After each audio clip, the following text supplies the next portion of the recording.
Hello and welcome to this episode of HBCU. Joining me on the show today is Richard Campbell. Richard received his undergraduate degree from Morehouse and his graduate degree from Howard University.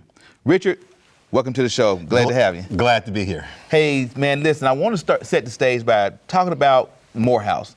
How did you end up at Morehouse College? Well, my father went to Morehouse. My uncle taught at Morehouse. My brothers went to Morehouse. Okay. So we only had one application at high school, and that was the Morehouse. That was Morehouse. Yeah, that was real easy. So, hey, look, the first day you set foot on campus, do you remember that day? What was it like? So, you know, Morehouse, when you're accepted, you have this summer program that you come in orientation, Prospective Student Seminar, PSS. That's the awakening of a new life, you know, when you get on that campus, walking up the hills, seeing the steeples, seeing the other men there that you're going to go to school with. Very fulfilling, very emotional, very exciting all at the same time. Really? So, what's special about Morehouse that makes it different from any other HBCU or college? Well, we have the mystique that is beyond reproach. Our men, our teachers, our faculty are focused on the development of black men specifically and the issues that black men face in this country and abroad. So they instill a level of camaraderie, a level of networking, a level of excellence that's just going to be hard to find anywhere else, focused on the black male psychology and the black male community. And that's what Morehouse really makes a very big distinction than other HBCUs for anyone. So on the campus, what are some of the signature events, some of the things that make Morehouse unique? Well, one of the amazing things that makes Morehouse unique is our community. We've got Spelman across the street, you know. You got Clark Atlanta University, now Morris Brown has returned. And we do a lot together as a community. We have our own individual things like the homecomings and of course during my era, the Freakniks of the world and what we do every Friday on the quad. But it's more than that. It's the camaraderie, it's the days and the nights with your brothers, with your colleagues that makes it a lot different. So, how do you make the transition from Morehouse to Howard for graduate school? Why did you select Howard? Well, after Morehouse, I graduated and went to live in Nashville, Tennessee, and work at Bank of America. And then a friend of mine said, hey, Brandon Pettigrew out of Alabama, he said, hey, I'm going overseas to be a international business consultant. And I was like, who is doing an international business consultancy program? He said, the Peace Corps. So I then left Nashville, went to Peace Corps. Okay. And then while in Peace Corps, I applied to the Howard MBA program, got in, and then went. Okay, so tell me about Peace Corps. What was that like? Oh, Peace Corps was amazing. I went to Mali, West Africa, learned French, and I was Peace Corps' microfinance pilot, which means we show people how to start banks in villages. Okay. And then the Peace Corps volunteers and their counterparts would come to the Capitol where I was stationed, and we would train them on starting banks in villages. And so it was very fulfilling because it was the first time Peace Corps had gotten that type of microfinance education back in the early 90s, and I was glad to be able to spearhead it in Africa, and it became one of their global programs operating today. And then, so you leave Peace Corps, go to Howard. Oh, yeah. What was that like? Well, it was an awesome time because I basically started my Howard MBA career 2 days after ending Peace Corps. So it was a very great and amazing transition. The staff and faculty at Howard welcomed that Peace Corps experience into that MBA class. Dean Harvey helped mentor and process me through there. So Howard, you know, the Mecca is a big institution, 13,000 people. Compared to the leadership of the 3,000 of Morehouse, you know, it's a great combination to have experienced both. Right. And so what are some of the things you remember most about your time in school at Howard?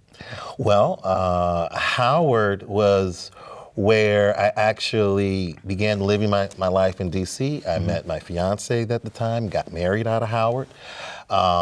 Learned rocks. Rocks had become a hobby in terms of growing plants and rocks while I was at Howard. So there was a little addition to that as well. And then after there, I was able to, actually during my time at Howard, I went back to Mauritania. And this was the interesting thing of divergence in my life. I had a choice to make. Take your banking program from Peace Corps and expand it to other countries in Africa, or go work for a Mobil oil company. So I ended up foregoing the big check at the Mobil oil to go back and work for Peace Corps during that internship period between the 2 years at Howard. Yeah. And I took a delegation of adults from Mauritania on a tour of Mali to show them how to do banks and take it back to their country.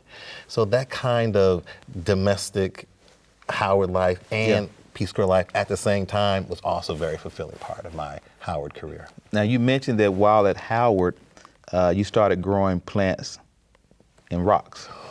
My uncle, so the plants and rock thing started before I went to Peace Corps. Some rocks, some watermelon seeds fell in some rocks designed for landscape protection, and out popped a watermelon. My uncle, he didn't like weeds, so he tried to get rid of all his weeds, lay down fabric, put down rocks, ate a watermelon to celebrate the victory of his landscape project outdoors, spit them out, and then that next spring, we saw a vine and a watermelon. Oh, wow. And he's like, Richard, come outside and explain to me why I'm looking at this watermelon. And I said, okay, I'll play your silly little game. Let's go out inside to see. And he says, why am I looking at this watermelon? I said, well, I think the roots of that watermelon is under the rocks and the ground. Case closed, right? Right. He's like, no, I put fabric down. This is landscape. I don't want vegetation out here. I ate some watermelon last fall. I was like, okay, let me go and see. Yeah. So I dug down, I saw the roots of the watermelon going laterally across the fabric. Yeah. And I said, okay, I guess the rocks are providing the food for that watermelon. And he says, well, that's impossible. I said, well, it's not really impossible. Number one, we're looking at it. So it can't be impossible that we look at it. But let me explain it this way. Rocks are minerals. Minerals are nutrients, and nutrients are fertilizers. So they're at least cousins. So I said that. I said rocks are minerals, minerals are nutrients, and nutrients are fertilizers. They're at least cousins. And he said, okay, that makes sense to me. Yeah. So then I go to Peace Corps, he starts buying more rock and sand and seeds from the local hardware store and starts tinkering. So while he's tinkering, he's sending me photos. So I'm always kept up to speed. Yeah. Although I wasn't actively in it, I was just like listening to what he was saying. Right. And then in 2008, when my grandmother died, and I did an audit of our family land at the request of my mother.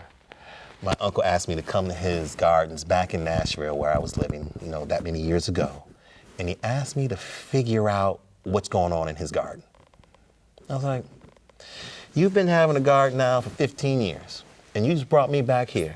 And my mother, you had us drive all the way from New York to Nashville. And you say you want me to figure out what's going on in your garden? He's like, yeah.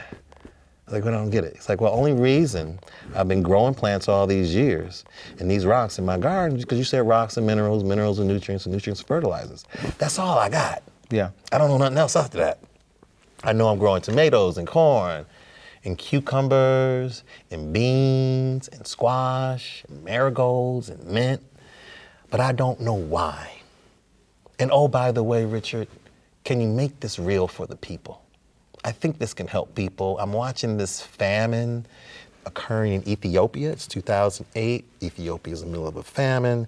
We see people dying, and there are rocks at the bottom of their feet that I think could help them. Can you help unpack what I'm doing, Richard, and then take it to the world and stop those people from Ethiopia from dying? And that was the question he asked me. He was dead serious. Right. And so I generally have a say yes policy to someone courageous enough to come to me and ask a question. Yeah. So I was like, sure. And so is that when your deep interest in GeoAg took off? Yep. Once one of the elders made a request, well, you gotta honor the elders. Right. So in my honoring of the elders, figure out what's going on, and take it to the people, we have everything that we have now.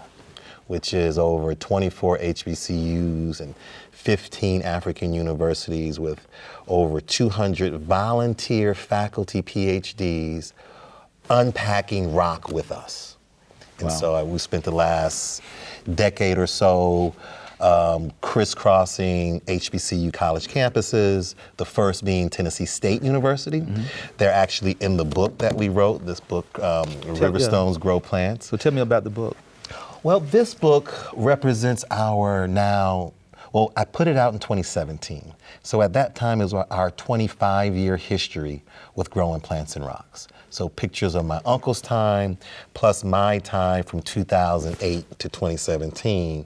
It's put in this book, a whole bunch of pictures and descriptions. Yeah. Also in here is the research from Tennessee State and George Washington University who contributed with us. And so this book is available on Amazon. We want people to download it from our website. But this book has the answers of rocks. You know, what we like to say is that our society runs on soil, obviously. But the rules between rock and soil are about 60% different. So the watering rules are different, lighting rules are different, harvest, roots. There's a lot of differences that we kind of have to teach you. Right. And so we already feel we get brown thumbs, that we can't grow, that we're genetically predisposed not to be able to grow plants in soil. So that's on our mentality. So we really have to unpack that and repack it with minerals, AKA rocks, to show you how to grow plants. Wow. And so talk to me about how this program is working at the various HBCUs around the country and the impact that it's having on those institutions. Well, if we start with our first HBCU, Tennessee State, Dr. Arvazina Clardy there, she's a horticulture scientist. We taught her class back in 2012 for the first time. And she's kept it going ever since then. So she has now 10 years worth of students coming out of TSU who know how to grow plants and rocks. That's over 1,000 students. Right now at Morgan State University, Dr. Samia Kirkner, she is leading our architecture and engineering efforts. They've designed a new bay window for apartments, condos, and small spaces, so everyone that doesn't have a garden or a farm can have their own permanent access to food. We call that micro farming. Okay. Morehouse College, Miss Lavanya Jones, she's got her students working on some projects with us for the United Nations Sustainability Development Goals. So our HBCUs are across the board. Dr. Sue Ebanks over at Savannah State University is looking at the intersection between geological agriculture and marine science. Yeah. So our over, several hundred professors are all looking at different things. We have Dr. Marilyn Sherman at Florida Memorial University looking at GeoAg botanical gardens, where Dr. Wiso in the same university is looking at GeoAg isotopes, real heady technical stuff. So all of our professors find their own niche. Yeah. Professor Ali Young in Bronx Community College, she's looking at GeoAg nutrition. The United States Department of Agriculture gave her a grant to have a GeoAg conference on nutrition security in the Bronx so that we can help address food deserts. So our universities, our HBCUs are all over it, doing a lot of amazing things with it. And so how are you using this program to help eliminate food deserts? Oh, that's our sweet spot. Soon as this book came out here, Riverstones Grow Plants in 2017, Commissioner Marvin Harrington, Commissioner Natalie Hall, and Rob Pitts, and Emma Darnell out of Fulton County, Georgia, voted to bring GeoAg there because Atlanta is seen as one of the most severe food desert situations in America, where in Bankhead, the life expectancy for black men is 66. Yep. And in Buckhead, the life expectancy is 89. That big, huge 20-plus year gap made Atlanta the widest gap of health and life expectancy in the country. Wow. And the leaders there over at Fulton County voted to have GeoAg taught in the community, in the food desert, as an alternative means of nutrition access and security. And so that program ran for 2 years up into the pandemic. Now tell me about the plant we have. We have a mango seed and a mango plant. Talk to me about this. This is my baby. Hey, baby. And so I moved to Miami, Florida, for the year-round agricultural programming. I could study ag year-round down there. I don't have any breaks, so there's no snow and all that stuff. Well, I ended up getting a house with a mango tree and 8 mangoes this year, and then I saw the seeds, and so I was able to watch a mango deteriorate down to the seed. And so this is my first time, and then I see that one of these seeds had a little pop open. I was like, oh, that's how it seeds.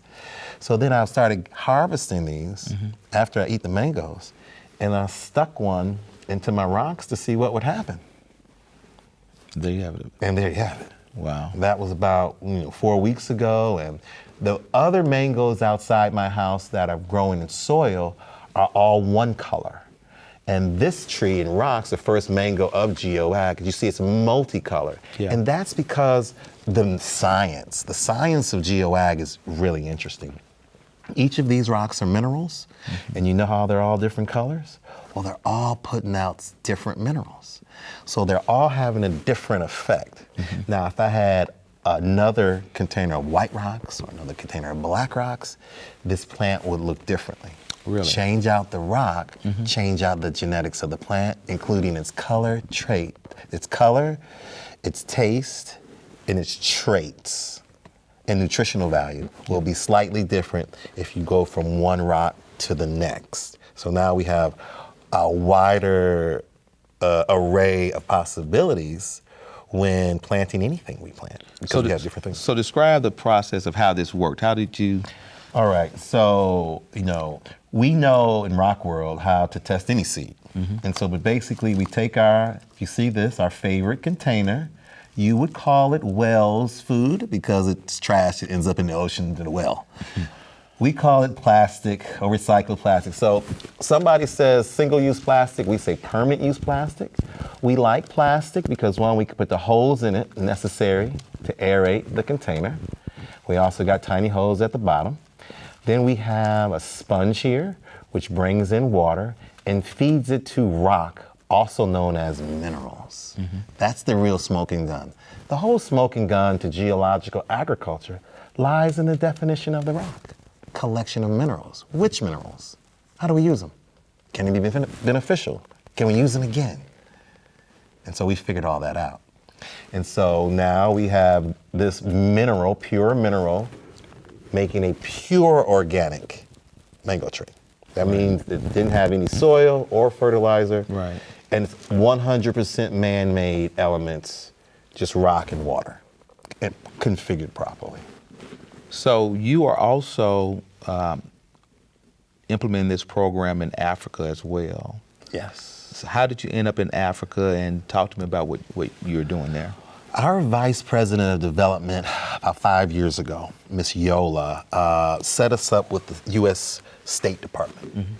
So the State Department would invite our team to present to the Young African Leaders Initiative. That's the Obama program. It's called YALI. Obama created this program to find the best and the brightest of Africa. Every year, thousands of Africans try to apply for this Young African Leaders Initiative Fellow, and hundreds get selected. And they all come to Washington, D.C. And so the State Department puts us up as a feature innovation for them to learn about. So we met several hundred YALI representatives and winners of these fellow programs in 2018, 2019, and then put a call to them. Hey, we want your universities in on this because we're going to go after grants with our universities. We want to pair up our HBCUs with your African universities to go at this together.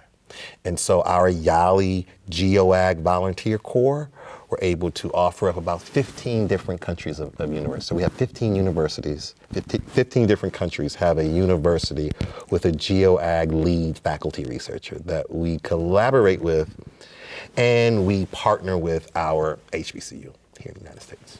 Wow, that's amazing. So we have another book here. Talk to me about this one here. Oh, this was a fun book. This is our children's book. A group out of Washington, D.C. called Do the Right Thing, right as in writing, by Loretta Smith, her nonprofit. This is where we did a 10-week with some kids, and we would, show the kids how to grow and then they would draw what they grow, and then they took their whole lesson plan and put it in this book for them to take home and have it our first children's book. But it shows you what we do with the kids on a school level, what the kids are growing, what they're drawing, and it's a real good feel good. And then we see all this beautiful artwork. Right. The kid artwork is just to die for. I love it. And so this is now our children's book based on our relationship with that organization in DC. Now, speaking of artwork, I think you brought some examples here, so tell me what we got. Yeah, our kids over at New Jerusalem Primitive Church in Miami, they draw and then they give it a name. This one's Justice. This plant is named Chanel. So we show the kids how to take a plastic recycled bottle, take the rocks, take what's necessary in the seeds, grow their plant, and then come back and draw what they see. And it's just, this one's called The Boss. It's just too cute. I love it. And so, you know, all the kids, it's just remarkable to see them grow. Now, what age group are we talking? K-5. K-5? Mm-hmm. Okay. So we go down, we're in universities with this book, and K-12 doing all types of things. K-5, we do a lot of drawing. 6-12, you're getting into the microscopes, you're getting into the science, deeper experiments. So we have GeoAg segmented for every grade level. Okay. According to, Common Core standards. So tell me, what is your goal in terms of how you would like for this program ultimately to impact HBCUs across the country? Well, there's the greater goal where everyone in society, all our kids should know how to use rocks, since they can do that. The role of the HBCU specifically is that I'm working with them to refine the rock and come out with the proper products for the marketplace, like the GeoAg bay window that's being designed over at Morgan State University, or the chicken feeder designed for chickens that's being designed over at Tennessee State University. So we have all these, or the hydroponic retrofits that we have underway at Bowie State University. So all of our HBCUs and all of our faculty are rolling up their sleeves so that they can put new innovation in our lives as humans. And so that's their role. That's the role, is to help us unpack and then reissue new engineered products for the greater good. So tell me this, why did you select HBCUs in order to launch this whole initiative? Why was that kind of your launching pad? 2 reasons. One, the HBCUs said yes, and the non-HBCUs said no. So they won on pure performance, on research, ingenuity, and curiosity. We know who we are. I have 7 federal security clearances. Usually, I report to the Inspector General's office. So we know everyone we're talking to, but it's the HBCUs who said yes. Okay. And they say yes in a big way. They will, hey, we like it, our department likes it, what do you need from us? Let's get to work. That's the right thing. Right. And other schools, they don't do that. They just take my book, go off, hide, try it themselves, fail, and then we get nothing. The HBCUs collaborate, like they lean in and collaborate, and that's why they won. They won this outright. So just to get ready to close the show out, take about a minute to tell me why someone who's considering sending their kid to college, why they should choose Morehouse or Howard University as their HBCU. If you live in America, you see that it's a place of the have and have-nots. When you have, you get and everything's free, you don't work for it. When you have not, you have to work, you have to know, you get to learn. Yep. You get to understand nature. If you're out there working with nature, if you're inside not working with nature, what do you really know? And that's where going to HBCU is better, because you're working always from a place of challenge. That means you can overcome greater things. Right. If you go to a non-HBCU and you're working from a place of giving, you will never learn how to get for yourself and build for others. Right. At an HBCU, because the entire school is not getting the resources as our neighbor down the street, all of us at all time are on all hands on deck. We can do this together. Oh, man, because they're not doing it over there for us. Thank you. Thank you so much, Richard, for being on the show. And look, for your commitment to HBCUs and all the work that you put behind historically black colleges and universities, we will be awarding you with our HBCU Lifetime Achievement Award. And so, again, I thank you so much for all the great work you're doing. Thank you for being on the show. And to my viewers, thank you for watching this episode of HBCU. And remember, without you, there's no me.